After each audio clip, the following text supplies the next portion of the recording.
Hello. So this is my summing up of the Sixth Doctor.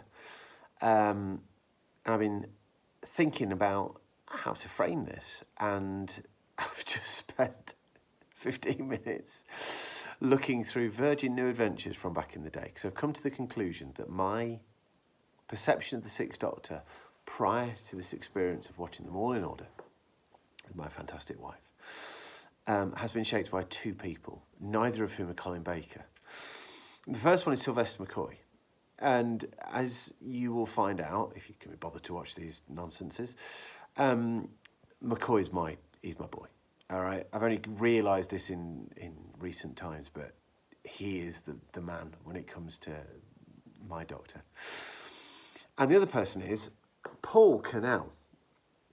Now, I've just spent ages looking through this book, which is Time and Revelation, for a particular passage which has stayed in my head since the age of what?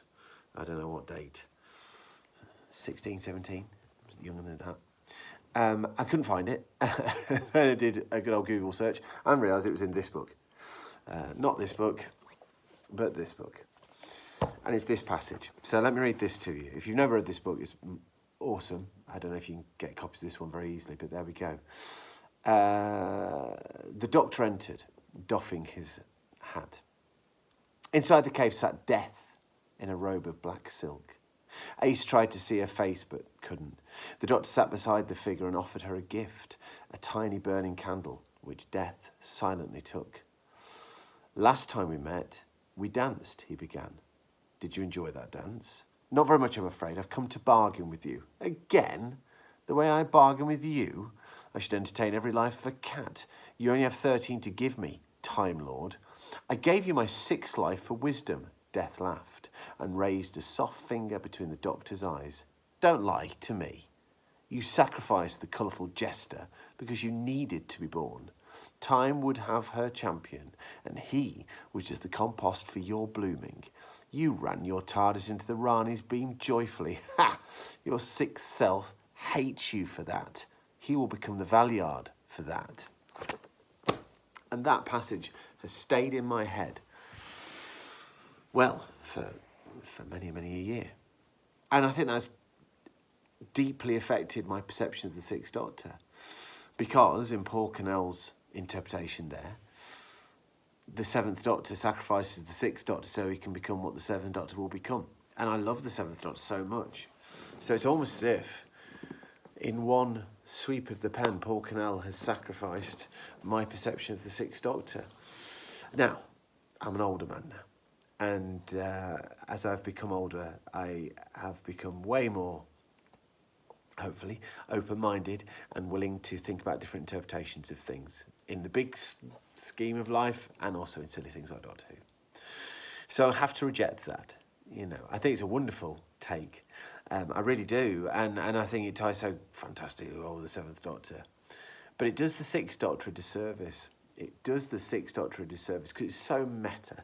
What it's doing is obviously drawing on the fact that the time of the making of the 6th Doctor's era, in terms of production of it, was so tumultuous and so sort of like riddled with problems and issues that it's unfair, because what you end up getting is a skewed take on the 6th Doctor.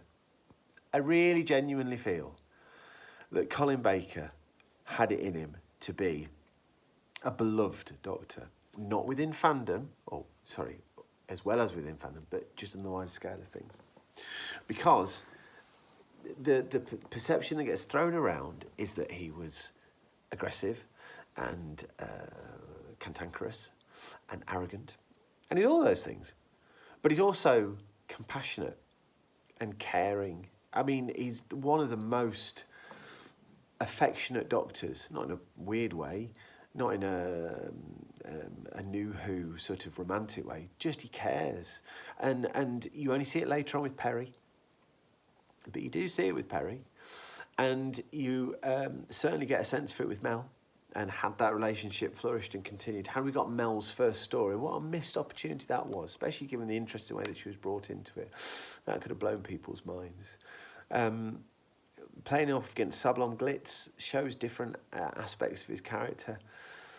There's so much in Colin Baker's performance to really, really enjoy. He was saddled with some really bad decisions. The coat, I love the coat so much, but it doesn't help him in any way. It takes him ages to become bigger than his costume, which is just such a weird thing. He is given poor stories a lot of the time. One of his best stories, Revelation of the Daleks, is notable because he's barely in it. What a horrible thing to say about your Dalek story as a doctor. Every doctor later on gets one apiece, don't they? But if your one hardly has you in it, what does that say about you? Mind you, it's hardly got the Daleks in it as well, so there we go. And there's just an air of violence to, Soward's... I hate doing this, but I think Soward generally is the poorest scriptwriter that Doctor Who has ever had. Sorry, Eric, not that you're ever going to see this, and I don't want to be mean, but I just don't feel that his vision for the programme works, and it certainly doesn't work within the context of this Doctor. It's just awkward.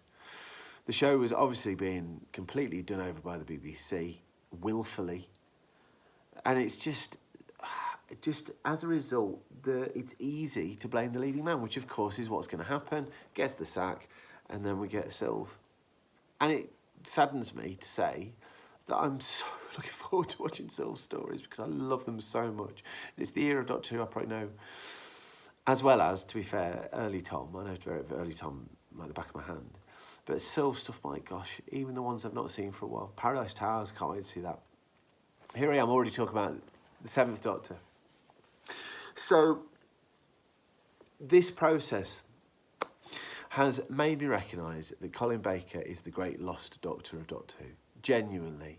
I feel that if he had got himself a class story, A Cage of Androzani, A City of Death, he's got stuff that shoots for the stars. I mean, Vengeance on Varos is just sublime. And there are moments of the trial season that hang together so beautifully well. And I do feel that he had a view to his overall performance. He came in with a vision. Davison didn't come in with a vision, really. He found his way there, but it took him a long, long time. Baker didn't even get the opportunity of having that time to find his feet. And it's just a crying shame. Now, obviously, we have been fortunate enough to be given the opportunity to revisit Baker in all sorts of different ways, Colin Baker, in all sorts of different ways. And, he clearly loves the programme. He loves his involvement in the programme. He loves the fact that he's part of the history of the programme. And damn it, he deserves it. And for as much as the casual fan will turn around and I think oftentimes not appreciate that there is a depth of performance here and potential and room for growth and a vision, I am now fully a Colin Baker fan. No doubt about it. What a guy. I wish we got some more to watch. I wish there was another season in between. Because Trial of a Time Lord, if you could have wrapped it up properly, had the regeneration there, my gosh, what a treat.